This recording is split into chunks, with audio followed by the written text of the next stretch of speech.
And Web Trophy gets presented by Bad News Media. It is May 26th, and Dante is back for what... We got a lot to cover on the NBA front. A lot has happened since we last spoke, but how are you doing today, good sir? I am doing well. I'm glad to be back on the pod.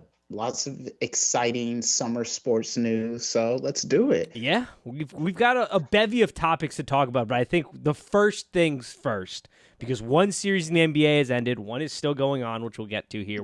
We're currently taping during my Celtics game, which my reactions might get a little interesting, but it's still early in the game, so I don't really start sweating until after halftime. So we'll keep this one a little brief. Yes, but Lakers Nuggets, the Lakers get swept by the Denver Nuggets, a team that honestly, after the way they beat the Suns, I started giving the take that they were going to win the championship. Yep. The Lakers clearly got swept for a multitude of reasons. LeBron has now got things in the air. It came out today that he's playing with a tear in his foot. He started floating some retirement talk, which I think is absolute nonsense. Is not going to happen. But the Lakers are dead, and the Nuggets are moving on. Initial thoughts on that just series and kind of where we are at. So just to your point about the retirement, I do hear a lot of pundits talking about LeBron and like, oh, he's just saying that. But to be honest, he may not want to go through more surgeries, right? True, but do we not think LeBron's a guy who wants a retirement tour? Like, do you not think he's the guy who's going to want to come back? Maybe he takes a year off. He does the MJ thing, takes a year off. Maybe that's what he does. And then he's like, I'm going to come back because he's stated on multiple times that he wants to play with Bronny in the league. The All-Star game is in LA in 2025. Yeah. Like, maybe he takes a year off, but I can't imagine he's going to retire. You know what? That take is probably better. That LeBron may just take 2024 off. I could totally see that. Yep. Yeah. 100%. Or do the Kawhi Leonard route and just not play 95% of the season. Yeah, that too. So two things. One, it makes me say, I'm a LeBron fan, but I'm not a LeBron head. I don't make excuses for LeBron, but it does make me sad because now we have to add this asterisk to his legacy that he got swept in the finals. I would say his team shouldn't have been in the finals in the first place. 100%. And the take that I'm not here for are these takes that like he lost the series or he's still not a dominant player. Where at 38 years old, 20 years in the league, he dropped 40. He went 40, 10, and 9. Like, this series wasn't his fault. Austin Rivers stepped up. He wasn't as great, but like the real problem was AD's lack of a dominant force, which you really needed from him, especially a guy who's considered a top tier player in the league. Yeah, this blame lays almost squarely on the shoulder of Anthony Davis. 100%. LeBron is giving you 28 points minimum. Yeah. If Anthony Davis is giving you 25 every night, then we can play. We can figure out some other stuff. We can have a Reeves step in, like you said, a Rui step in. They got production from the role players, like absolutely. Exactly. But if your 7 foot plus player is putting up 15 to 18 points a night, that is not enough. Anthony Davis. This was a guy too who found himself on that top 75 players of all time list. Anthony Davis, and that's what we're getting. And he's still, I mean, he's only 30, so it's not like he's young. I mean, super. He's made of tissue paper. This is true. He was also healthy, which is crazy that's what we got from him. Yeah, I don't know what it was. Like we were discussing this earlier, I think for the Lakers, it was apathy going into this series when they went down 2.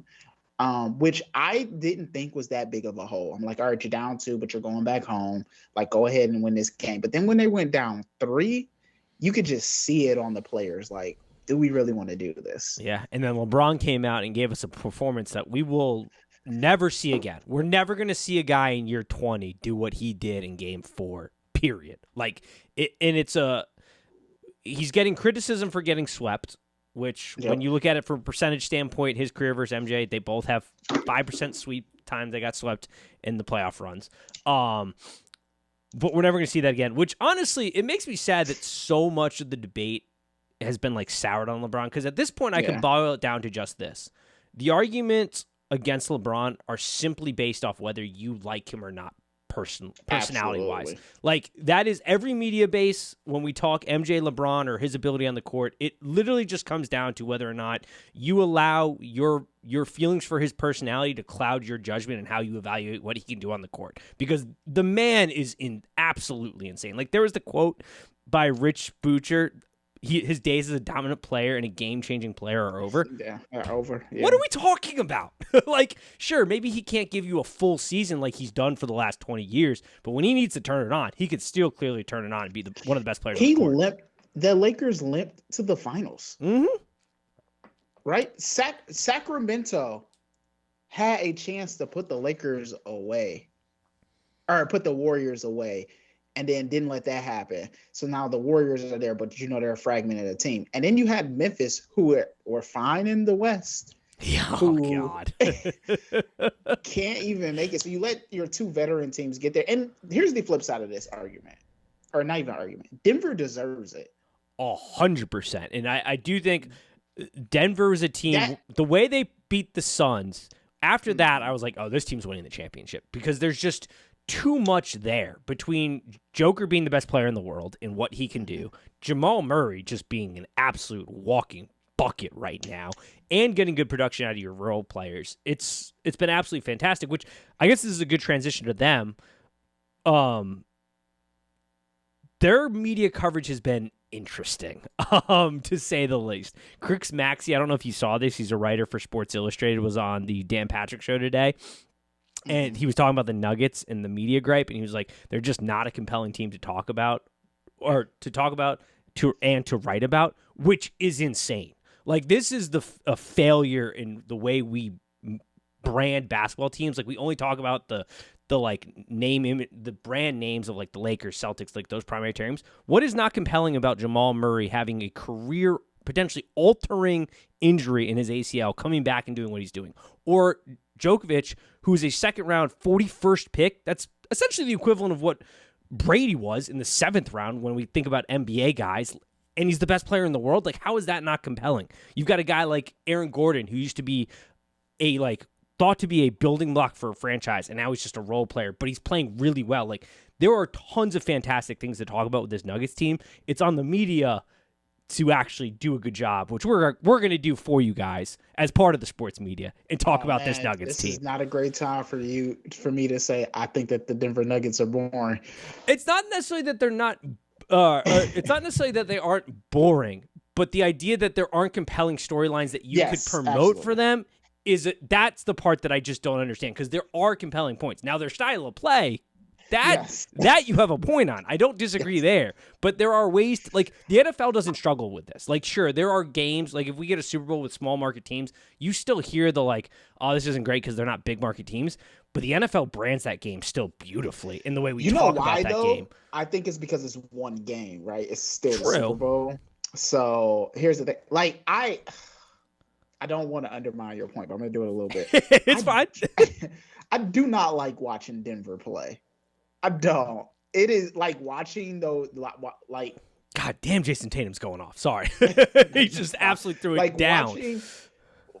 Watching those games, it's just nothing exciting. Like, I guess too, like if you're a huge Joker fan, then yes, this is a good game. Like, what he does is amazing. Oh, it's incredible. Yeah. Like, I don't want to see, like Michael Porter Jr. I don't want to see Aaron Gordon. Jamal Murray and Joker are who I want to see on that team. I would say this.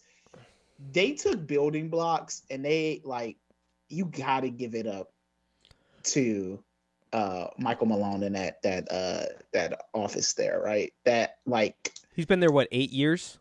Yeah, they took building blocks, and they fucking built. Yep. This is the same thing with the Heat. They didn't just turn over a coaching staff, an entire organization, and throw it out the window the moment they didn't work out. Like, they're bucking the current NBA trend, which is just, like, firing happy coaches.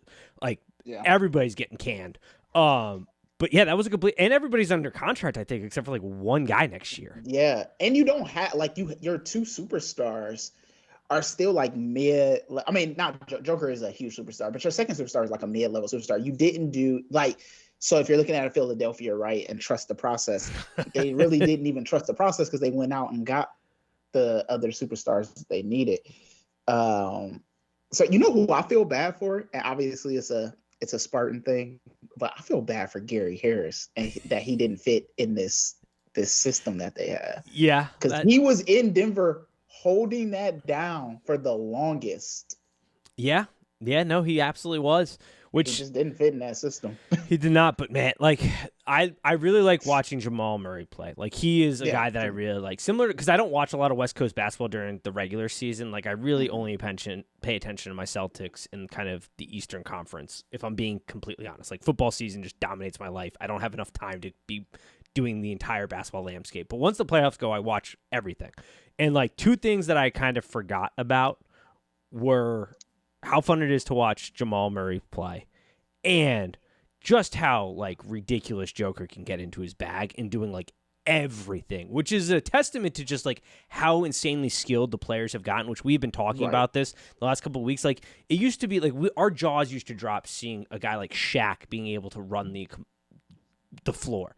And now we got a dude like Joker who's essentially Magic Johnson at the 7 with his ability to pass. He gets boards like a monster and he's got unlimited like scoring potential. He can stretch you in all aspects. And it's just a reminder when I see him play that like, goddamn, everybody is so skilled in the league nowadays. Like there aren't just these specialists. Like everybody can do a little bit of everything. There are still specialists, but like you get what I'm saying. Yeah, it's crazy to me. Obviously, watching those games when LeBron was on Jokic, it made the biggest difference in the game. But can't have LeBron guard him the whole game. It's just not feasible. And so that's where you need an Anthony Davis to step up. And I don't know what it is about. Maybe I just watched too much Lakers. But the Warriors did this to him too. Those drag screens that pull AD out to the perimeter. Like I don't understand how many times AD fell for that. Like they do. And obviously other teams, obviously Denver watched that because they did it to him too. But it just was frustrating. I'm like, damn, Davis, they run that play on you 6 times. It's true. Like, come on. Like, I mean, and it's not even a complex play. It's a simple drag screen to pull you out to the perimeter, and now they dunk. Yep. Yeah. It's the same thing with like how a lot of times the Celtics were handling the pick and roll and just like not fighting through it sometimes and switching and getting the absolute worst matchups ever. And I'm just screaming at my TV. But that's Joe Mazzulla being just woefully out of his depths against an all-time killer in Jimmy Butler and it arguably at this point an all-time, or not maybe all-time, but in right now, arguably top 3 coach in the NBA in Eric Spoelstra, in my opinion. Which is, I guess, a good segue, unless you have anything else on Nuggets, Lakers. No. The Nuggets deserve it, even though I think that they're boring. Nuggets will probably win this when it's all said and done, but we'll see. Dude, I have a hard time figuring out how Boston figures out dealing with Joker and Murray. I guess Robert Williams is a bit of a stud. We'll see. But I also have an even harder time and I think for doing it. Miami, if Miami gets through this, that Denver will just spread the floor too much for Miami. Yeah. And so your guards never get going. We shall see. But we got the Celtics Miami. We got games. We got games. How do we think this one, I guess, plays out? And is the series coming to? I mean, right now my Celtics are playing on fire. There's a legit. I mean, if Grant Williams doesn't get up in Jimmy Butler's face and have an absolute collapse, this series 2-2 right now. At worst. What are you making of this series and kind of the storylines going on here?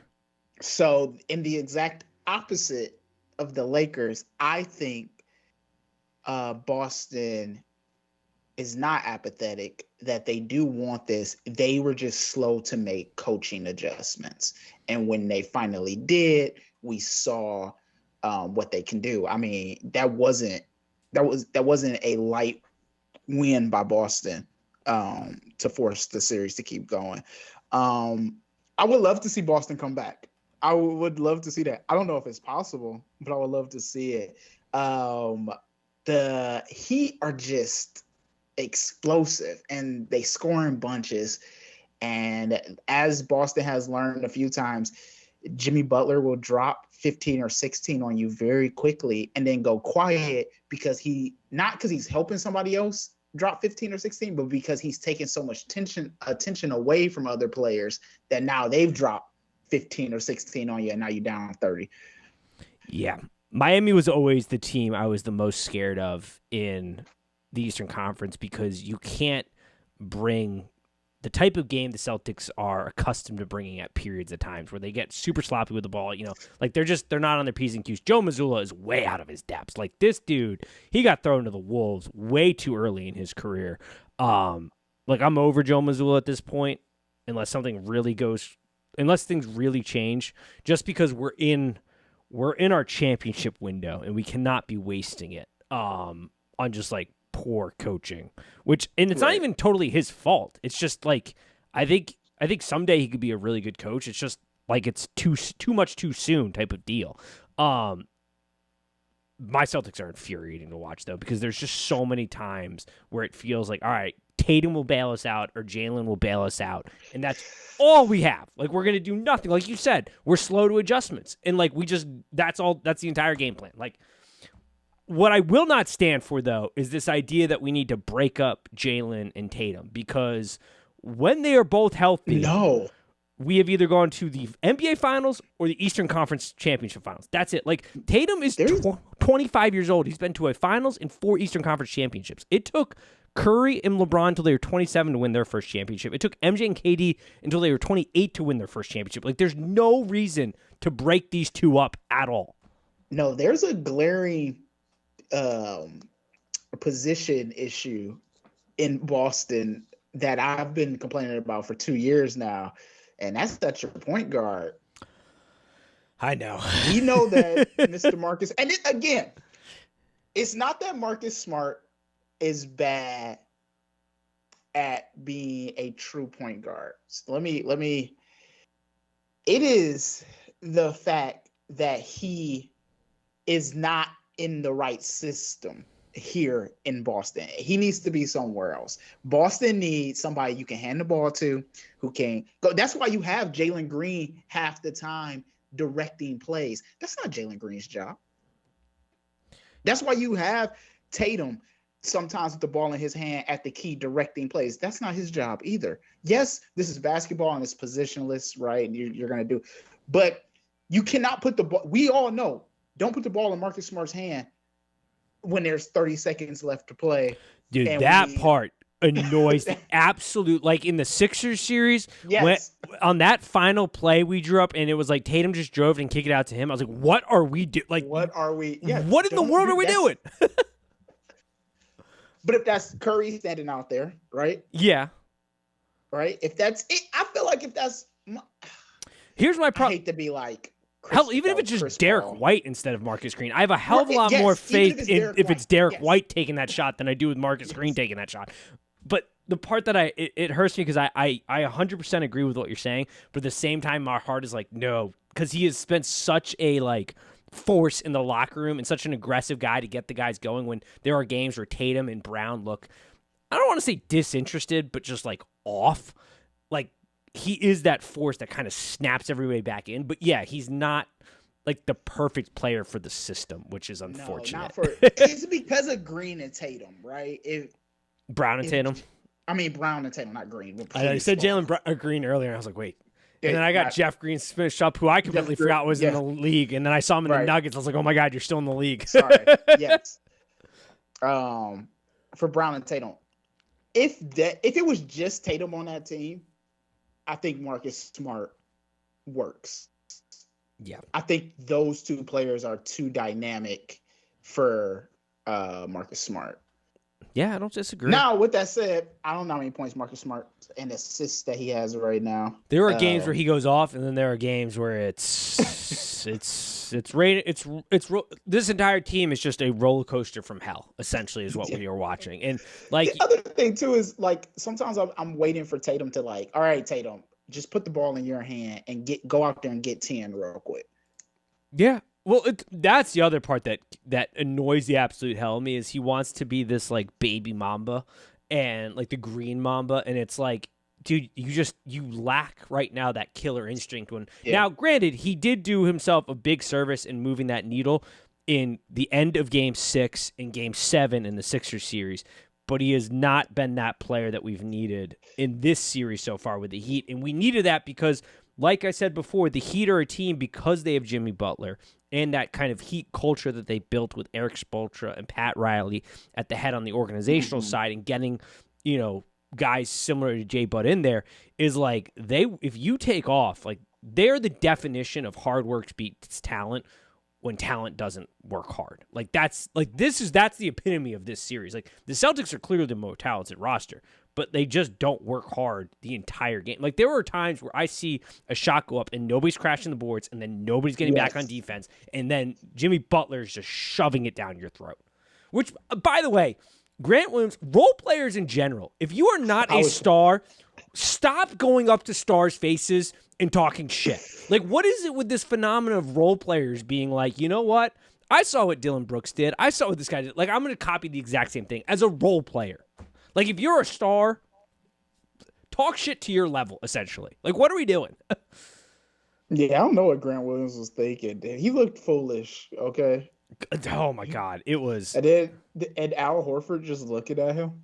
Yeah, like, what in the hell are you doing? What are you doing? Yeah. The other thing with... And I guess the NBA is kind of like this. I feel like the Celtics is a team full of forwards. Yeah, so that sometimes becomes a problem too. Yeah. Yeah, because you're just like, if what Miami does, right?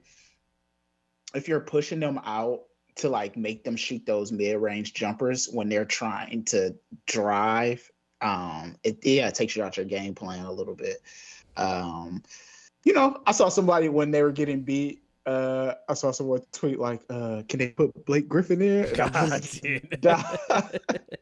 I was like, "Damn, I forgot he was on the team." Yeah, he is. He's a little banged up, but yeah, he is. He's still on there. I'm sure he doesn't want to play. No, sure. No, not at all. But now let's do the flip side. Can we talk about Kevin Love out there, dude? Players I forget that are still in the league. Kevin Love's in that bucket. Jeff Green, Melo, who retired this weekend. I thought that happened last year. I'm not going to lie. It happened last year, too. I'm not going to lie. I thought that happened. I was like, didn't Melo... I almost tweeted, like, didn't Melo retire last year? Yeah. What do you do if you're Denver on the 15? Now that you've got Jokic and you have Melo, who both wore 15. I'm assuming Denver's retiring 15 at some point. It's just for... I'm assuming it's going to have to be Joker now, but Melo was a pretty big part of that franchise building blocks. Oh, you don't give it to Melo. You give it to the person that brought you, whoever brings you a title. I think so too, but that sucks for Melo, who was like a pretty big building block for that franchise. Yeah, like that, him and those baby light blues were iconic. I mean, Melo made Denver fun to watch. Yeah. A lot. I mean, that's how he got the nickname a walking bucket, during his time in Denver, and then he carried it to New York. And then didn't do shit I don't know why if I was a superstar, I would never go to New York. I think by now, given who the owner is in James Dolan, I would never go. I understood maybe, and this is maybe not, I may not be remembering my history as right, but like I could make the argument back when Melo signed that, like, okay, in his mindset, it's like, I'm moving to a giant market. If I want to start like a media career or a fashion career or any other type of career, New York's a great place to be. It's an iconic franchise. Like maybe we could build something here. But then the reality of James Dolan being your owner sets in, and it's like, oh yeah, nothing's going to happen here except for misery and pain. It's sort of like the Sixers. It's a loser organization at this point. Like I gave that take. I don't know if you saw this, but like I don't know why anybody was surprised that the Sixers lost. They're a loser organization. Like they got so good at losing, we gave it a name for it called the process. Like that's all that was. It was putting a spin zone on being professional losers. And like the Knicks are the same way. The Knicks, here's why the Knicks won't win, other than their owner, is that they already think that they think that they deserve a championship. I don't disagree, but goddamn, does Jalen Bronson make me excited when I watch basketball? Which also, if you're the Dallas Mavericks, how stupid do you look right now letting him leave? My dad was just talking about this. Like, how did they look? Well, that was Luka. Yeah. Oh, yeah. Which is why, like, people are like, Luka's going to end up in New York. I'm like, there's no shot. No, that was Luka. That's why he did. I wonder if it's the Luka being is it really Luke? It's clearly something with his personality, but is he also telling management like, I don't want to play with anyone? Luka is Melo. He's just the next iteration. He's white Melo. That's what he is. I don't like, people just need to get like, he is white Melo. Yeah, I'm doing this by myself. I also think people saw Giannis do it by himself, and they've now like, yep. That's what we're the pendulum is starting to swing back. Like, these super teams are starting to die off. Like, I think we're eventually going to have the pendulum switch back because, like we said, the Heat and Nugget are the perfect example of like not firing coaches and building on good coaching. And, but like, I still think you need two. You still need two. Oh yeah, you need two. But there's the days of like selling out for that third are gone, and it's more like, let's get two guys and build a roster around. You selling out for the third, unless you were trying to do like Phoenix and win, not like try to win now, which was a gamble. But you selling out for the third can hurt your franchise for years to come. Yep. Now, like we've realized that. I think that's also why the Warriors made the moves that they made, right? Of like trying to protect their core, and then saying, all right, we'll get decent role players in here, and we'll give Wiggins a chance to show us something. Yeah, God. Yeah. And Poole, after Draymond punches him in the face. Wild move by Draymond, too, to be like, if Poole doesn't get punched in the face. He said if the punch, didn't he say like if the punch doesn't happen? Yeah, it's like, you're the one who punched him. You did the punch. What a wild move that was. Oh, God. That's like the SpongeBob meme when he's looking for himself. Yeah. Sir, you did the punch. There was no need for you to punch that man in his face like that. No. And I understand like NBA greats being like, oh, there were much worse things that happened in a locker room back in the day. Yes, but we know now we live in a cameras on society. So there is no place for that at all. It's the whole thing with John Morant. It's like, how do you not know after that like first couple incidents? Like, what are you doing? Yeah. What are you doing? Cameras are on. They're everywhere. Yeah, it's everywhere. That you are a media institution within yourself. Yep. As a superstar, and that is no more prevalent now than it has been at any time in history. Yeah. So yes. For all the people that's like, what, are they not just supposed to be able to live their lives? They represent the NBA, especially a John Morant. That's the NBA gave you $200 million.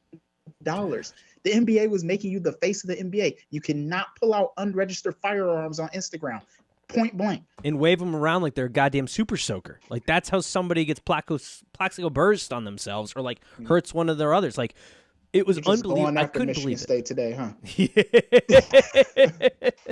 Yeah.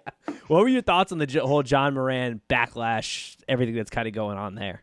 I think, first of all, the people that's like, where's the NRA at? Well, I don't know if you know this, but John Moran is black. Yeah. So the NRA is not stepping in here. Yeah. And if they are going to step in, I'm sorry, too late, because now people are calling out. I think the backlash is warranted. You cannot, as I just said, like, you can't just wave firearms around. No. If John Morant, here's the thing. We are a gun-loving country.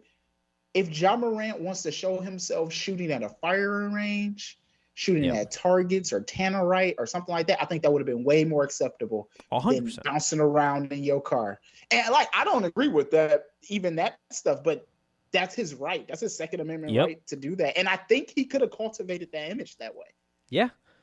This is also a lack of media training for John Morant. Which is crazy given today's, like, LeBron James, arguably the biggest superstar since MJ, was on the spot when he was in high school, never had issues in, like, off the court. Now, you could say what you will about whether or not you like his personality or how he's handled things, like his move to Miami, things like that, but, like, we've never seen him have issues outside of the arena or whatever. John Morant does. And I think the biggest point, people just, like, keep missing, like, JJ was saying this and other people, where it's like, they want to talk about like politicians posing with guns and stuff. And it's like the NBA, and we say this all the time on this show, is an image conscious league. And when you have a player toting a gun as if it's a toy, when it is a tool designed for one purpose, and that is to kill, like reckless abandonment with that, who has an audience that is very impressionable and is a star of the league that is recognized around the world, they're going to drop the hammer on you after, $200 billion. Yeah, like, of course they are. Like, the response is going to be warranted. Now, the takes of like he should never play again or like a full that's year. stupid. That's stupid. Yeah, like that's dumb. Like we'll see if the response is appropriate by the NBA. Like we still haven't gotten that yet. That interview that Silver gave during the NBA draft did not look promising for John Morant. But like I 100% get why this is a bad, because it's like it's not even responsible gun ownership. Like yes, that's other thing. That's not the issue. Responsible gun ownership. Yes. That is. Let's talk about the core of the issue here. You could be a gun nut all you want.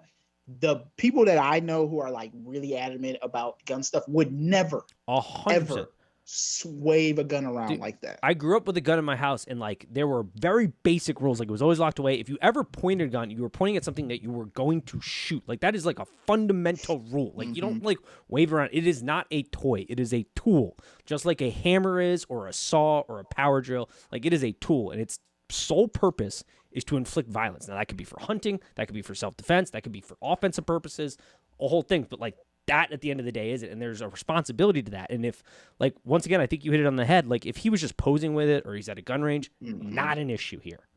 It's the waving it around in the car. That is the issue. Like we're toting it at a club. You have impressionable fans. Yes. Like the NBA is very conscious about that. Like they're not the NFL. They care very much about their image and the way their players represent their brand too. Because that's the other thing. You're an employee of an organization. And the other thing too is like the NBA is long gone from the days of the 80s and the 90s of their players being arrested constantly for drugs. I mean, alcohol, all that stuff. Look at the fines they've levied just for taunting. Exactly. Like, they've worked really hard to cultivate this image, like you said, but also have worked hard to be a player-run organization too. And I think that this is the back and forth with it. If you are going to be a player-run organizations, then the players have to represent us in a certain way. 100% agree. Which, by the way, I've noticed. I've been meaning to bring this up. It's sort of switching gears, but sort of wild. Since we're gonna keep hitting you with things, Malice in the Palace type of thing. You know what's wild to me that I do not. I mean, I understand it from a business perspective, but it literally every time I see it, I'm like, what the hell's going on? That the benches in the NBA are so far to the side, and you have fans that have bought seats that players have to walk by from the scorer's table. What is with that? Like, we don't have that in college. Like, the players' benches is right next to the scorer's table, so it's also right next to the coach. But in the NBA, it's like shoved all the way down to the side. And they're all like huddled together trying to watch the game. It's like they have the worst seats on the floor. Right? It is, but like, why are the players not closer to the scorer's table and the head coach? Like, I don't understand it. I mean, you know why? Money. Yeah, money. Yeah, but like for a league that had Malice in the Palace, like that feels like a liability, especially in a place like my Boston Celtics in the Garden. Yeah, like there are places, or when Boston, the Garden. Yeah, Philly, not Philly. Yeah, places like that. Like it just every time I see it, I'm like, what the hell's going on here? Yeah, no, I've noticed it too. Like I've had that same thought. Like, man, that person can touch LeBron. Yeah, like literally can. It's like that thing from Entourage where Ari's like freaking out and somebody tells him to calm down. He's like, I spend 40 grand on this seat. If I want to take a half court shot, I'm going to take a half court shot or whatever. It's like, yeah they're right there. That's how you get owners grabbing the ball, right? Oh, yeah. That was not the best moment, to say the least. Another Michigan. We're just going to talk about Michigan State. Another Michigan State person. Yeah, it's really a Michigan State-centric show right now. Yeah. Final thoughts on this series, though. If Boston does claim Game 5 here, we go to a Game 6. It gets interesting. Does it not? Does Miami fold under the pressure? Because if they lose Game 6, Caleb Martin just got hurt for Miami. That's not going to be good for them. This could be like that's. It could be tough. ugly. You don't want that on your. You don't want to be up 3-1 with that on your. Up 3-2 now going into Game 6, and then with a Game 7 headed back to Boston, and you've got a sports town that already owns in baseball and football the two biggest comebacks ever, and now in basketball they're trying to do the same thing. Like, whoo, things get scary. You don't want. I've always said this. Oh, that did not look good by Caleb Martin. For all sports, basketball, football, what have you. Just like. You see it in the NCAA tournament all the time, too. You don't want to give another team momentum. Nope. Especially in basketball. Yeah, especially in basketball. Like that's why it's so important for teams to close out a half, because if somebody could be down 16 at a half, but if you don't close it out and they feel like they have a chance, they're going to come in and take that chance. And Boston has too many weapons for Miami to get, for hubris to set in for Miami. Now, Eric Spoelstra is a good enough coach to wrangle his team in, but is Jimmy Butler too volatile for it? I mean, that's why he's no longer a Sixer or a T-Wolf. Yeah. But the Heat culture seems to be able to contain that, and Eric Spoelstra is, I mean, he's an absolute phenomenal coach who doesn't get his roses enough. Udonis Haslem is doing a great job doing God's work down there, still in the league somehow. I mean, Eric. Oh, what do you think about that? Like keeping those veteran players on to be like a player coach. It's what Memphis needs right now, like more than anything, dude. They need a guy like, and you would think Steve Adams would have been that guy, sort of like. Sure, they he's not senior. They just don't listen to him. Yeah, they just don't, which is crazy because that man. Yeah. I mean, he's Aquaman. Like he is Jason Momoa's size of a human. Like the dude has picked up. We've seen him pick up NBA players and carry them on his shoulder like they're his child. How do you not listen to that dude? Do you think it's like because he's foreign? Probably, yeah. Which is crazy, but yeah, they. It's easy to look at Udonis Haslem. Also, you can look at Udonis Haslem and be like, "No, that dude probably beat my ass." Oh, 100%. He's got that old strong. He's been around the block a handful of times, dude. Yeah. Okay. Yeah, he's that old like Uncle Strong type of deal. Like he will. It is something about like you said, Adams, but I still might try. Even though I'm gonna get my ass beat, I still might try. But Udonis, I'm not even. Nah. Haslem, I'm just like, nah, you got it. Any other thoughts on NBA games that we've been talking about here? No, but. Do I want to watch a Heat Nuggets finals? No. I want to watch a Celtics Lakers, but AD had other plans. So many people were like, I don't want to watch the Celtics Lakers. I'm like, you're lying. You are lying. You want to see that just as much as I want to see that. You want to see LeBron take on the Celtics. You want to see Tatum take on LeBron and like the biggest. And the two biggest franchises in the history of the NBA. And one of the biggest rivalries in sports. Now it's sort of simmered off recently, but whatever. It's still there. Whatever. Man, could you imagine all the coverage and the ratings would, and here's your argument against my argument against, is the NBA fixed? Sure. I'm sure it's fixed in some way. Well, yeah, when they roll Scott Foster out there. Wanted Boston LA finals. You don't think that's what he wanted? Oh, yeah. That pays him for himself for the next couple of years. Years. Could you imagine? If he would have orchestrated that right up. Yep, 100%. Yeah, and that's is the NBA rigged? That's we'll talk about that in the summer when we don't have any sports things to talk about. 100 sports and just sports in general, especially with the NBA draft and how that played out. Don't even get me started on how my Pistons got robbed. Dude, just screwed. I like it though. Somebody tweeted like, "No, this happens to the Spurs every few years. Dude, they get the dominant big man coming in." The only times they've had first pick in their franchises, it's been Tim Duncan, David Robinson, and now Victor, who also the hype around him is insane. We'll see if his game translates. I was looking at him. Too skinny. Too skinny. He's a little skinny. We'll see though. Like I don't wish. There are a lot of people that are wishing for him to be a bust, and I just don't understand that. That's insane. Like him coming into the NBA does not take it. It's primarily people who are like college is necessary. Mm-hmm. Him coming into the NBA does not take away from the college game at all. No, not at all. Not one bit. No. And also, he's got the perfect situation because, like, if it isn't going great in the beginning, it's San Antonio. Like, they can hide that for a while. They can hide it. And Greg does a really good job of like taking what he needs to take away on the media side of things. So, like, yeah, but now is Pop gonna be coaching into senility? That's a good call. I don't know, dude. I don't know what they're gonna do down there. That's a whole nother basket. Because like I love Pop, but is it time for him to? It's getting there. I don't think he's going to now that he's got Victor coming down the pipes. But no, absolutely not. He needs to be. Him for, consolidating power. Yeah, I agree. So, Switching gears, college football. Yes, Two let's talk big about it. things that caught my eye. The first is a smaller thing that I'm gonna that may surprise you, may not, but the Dion effect is in full swing because today Front Office Sports tweeted out. Now this is a historic rivalry, keep in mind, but the cheapest ticket for Nebraska Week 1 game at Colorado is currently selling for $400. That is more expensive than the Chiefs opener, Nebraska's home opener by 22 times, Heat Celtics Game 5, Knights Stars Game 4, and apparently the average mortgage payment in the state of Nebraska. So, Damn, do I need to insane. buy a house in Nebraska? Yeah, apparently. According to Front Office Sports. I don't know if that last point's true, but I believe the other ones. The Dion effect. $400 to have a house in Nebraska? I guess it's Nebraska, but Jesus, my rent is like $3. Oh, God. Not a lot going on apparently in Nebraska. But Colorado, Nebraska, Week 1, $400 to watch those teams play. I would pass on that.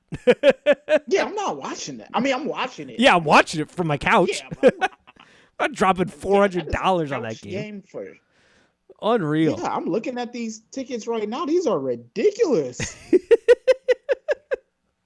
The Dion Oh effect. my God, $404 to sit in the nosebleeds? Unbelievable. For Colorado, Nebraska. Okay, I guess, do I know how far Colorado is from Nebraska? Is that what I just... It used to be a historical rival, like a really big rivalry. Okay. So there is some precedence there, but neither program is back. But Dion lost his whole team Yeah. to the transfer portal. And we'll also see, for Dion, give him credit. What he did at the HBCUs was fantastic. But Yeah. let's also remind Johnson, everybody, he Johnson. never won a championship there, and the talent gap between his team and the next team was pretty astronomical. So, like, there are question marks around the actual coaching ability. His ability to sell, unquestionably phenomenal. I guess, though, if you're the Buffs, you don't care about that. Oh, no. You care about your ability to sell. Correct. Winning is second. Which is a great reason why they hired him. This program needed life breathed back into them, especially as the Pac-12 is now just getting decimated, which it makes me sad to see what's happening to the Pac-12 because I do love Pac-12 football, mostly because we are so good at betting it, but also because I'm a degenerate and up so late, and I like the style of Pac-12 football. It's so different from the other school like styles and conferences, but it came out this week that those teams are getting absolutely shafted in their TV deal, which should be no surprise because the Pac-12 is the worst run conference arguably in America. Like, I might be the only guy with the Pac-12 network on his cable subscription, but like nobody can watch the games. Network, but only because it was included. Yeah, there you go. I would never willingly pay for it. Yeah. It's unbelievable. So let's just talk about revenues from this year before we talk about what the Pac-12 announced for next year. So for this year, the Big Ten putting their money where their mouth is. Every team except Nebraska, Maryland, and Rutgers is receiving nearly $60 million. The SEC, every team is receiving nearly $50 million. The ACC, somewhere between high 30s and low 40s. The Pac-12 is at $37 million, and the Big 12, who just lost key programs, is from 42 to 44.9 million. So as of right now, as of 2022, they're right in the middle. They're fine. Next year, though, they announced that schools will be getting north of $20 million when it comes for TV revenue. And that is, no, you can't do that. They're taking a pay cut in this economy. They're taking a pay cut in the Pac-12 and not a cheap part of the country either. No, I'm sure their institutions lose $20 million on accounting mistakes. Yeah. Like I am positive that there is a AD that I'm sure Oregon's AD sat down and was like, 20 mil. Dude. For what? Yeah. For what? Well, Oregon's a great example. For what? I am sure that the Big Ten at this point, or any other conference, obviously I'm a Big Ten homer, probably don't even have to could match the Pac-12's offer, and Oregon would be like, yeah, it's a better job for me to go over there. I don't understand the incompetence of the conference of the Pac-12. You lost USC and you lost UCLA. How are you not circling your teams and saying, what can we do for you to make it more comfortable for you to stay here? Yeah, that, and on top of it, like, we always hear about the Big 12 and their expansion to try to counteract what the Big 10 and the SEC is doing. When was the last time you heard a story about the Pac-12 entertaining adding more teams and adding more depth? No, they seem adversarial. Yeah. It baffles the mind. I do not understand it, which sucks because, like, it's obviously the way college football and college sports, big college sports, is headed. But I will be somewhat sad when all these conferences kind of disappear and we just head to the inevitable, probably two. Big Ten, SEC. Yeah, like that. But you know what's going to happen, right? Then they're just going to break them, or you'll get an antitrust thing. Oh, that could be true, yeah. But you know what's going to happen? It'll be the Big Ten and SEC, and it might run like that for like maybe 5 or 10 years, and then they'll start splitting apart again. It's gonna be the same thing with these streaming. Like, can we just get a bundle of all the streaming apps? Can you back to cable? Yeah, can you all bundle together and make your volume levels the exact same and just bundle it all together and sell it to me for one price? Can we just get there by now? You know who's the worst? Have you ever? Do you have Peacock? I do. Yeah. And so you know how sometimes they'll have like movies that are still in the theaters, but you have to watch it with like the 1 or 2 commercials. Yep.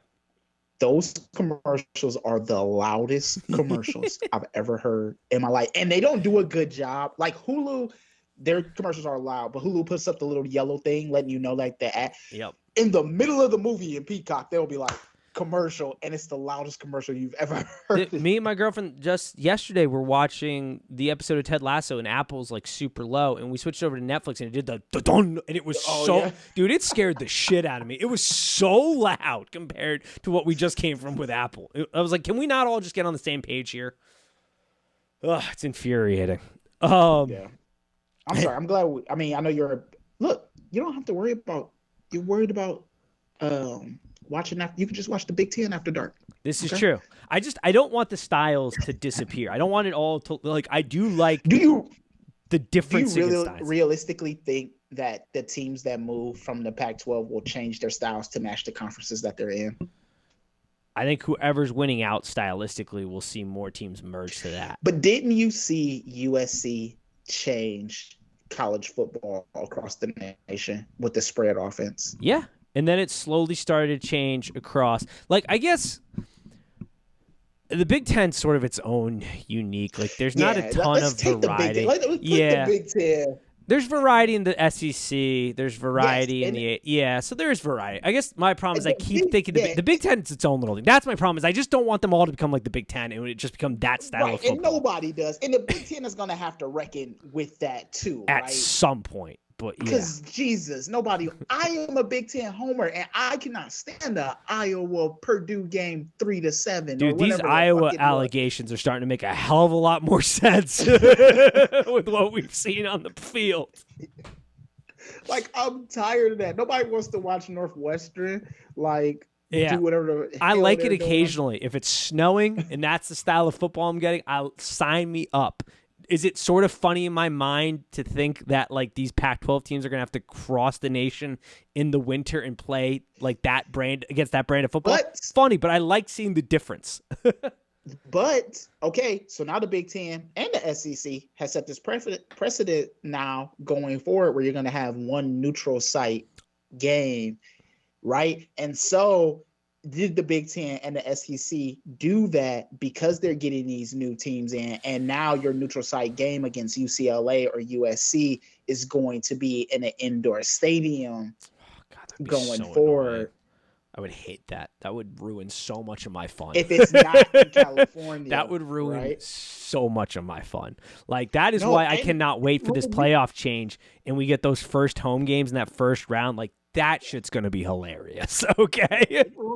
I can't wait for my next year so I can tease my boss and be like, USC is gonna be good, and then they're gonna have to come to Michigan in the winter. Yeah, it's gonna be super fast because you see it. USC is going to be good, but it's going to be super. I haven't even looked at their schedule yet, but like, holy hell! I can't wait till they release the first schedule. So we'll be getting their first schedule probably right around the time, or the tentative schedule is probably right around the time college football season starts this year, right? We should be getting those tentative schedules. For 2024. I think we have. I don't know if we have times yet, but we should have dates of when they're. Oh, for 2024, no. Yeah, I don't know. That's a good point. I don't know when that will be. Yeah, 2024 football scheduling. God, it's gonna be so interesting. It is. We'll see. We shall see. It's gonna be so much fun. I can't wait. Yeah, they only have the 3 games out. Like they got to play Notre Dame. They got to play LSU. In Las they know Vegas. the game. Yeah, the games that they have to play. Yeah. The out of conference stuff. Which makes sense. Yeah, we always know that. I mean, 30 years in advance. We can talk about Notre Dame, but now with the Pac-12 possibly dissolving, that only gives Notre Dame more strength to be independent. Oh my God, those dudes need to get into a goddamn conference. I am so sick and tired of this. Okay, also big move for the Big Ten, switching their primetime gaming to NBC. That has to be strategic to try to get Notre Dame to come over, right? Yeah, that has to be 100%. Because why switch your primetime game? Also, if you're ESPN for the Big Ten, right? So you've had the Big Ten primetime and now you have no Big Ten games. Did you just mess up, or did you just think the Big Ten wouldn't be a product to, like, you didn't negotiate? ESPN's in some deep shit because Disney's like that side because they lost cricket in India. They're now seeing their football revenue getting cut into. It's like they got some big issues as a network coming down the pipeline. And whatever their partnership is with Warner is also kind of weird. Which it'd be so weird if like TNT becomes like the only place you can watch basketball. Oh God, dude, it'd be so annoying. It'd be so fat. But yeah, it does seem like ESPN or Disney, the mouse is the cricket thing just doesn't make. What were they thinking? I don't know, dude. That's why you pay whatever amount of money is necessary. Dude, they lost to keep cricket. So many subscriptions over that, and it was like everybody was like, "Oh, it's over. What's going on here in the States?" It's like, no, dude. They lost like 1 billion subscribers in India because they lost cricket because they didn't want to pay. Yeah, it's insanity.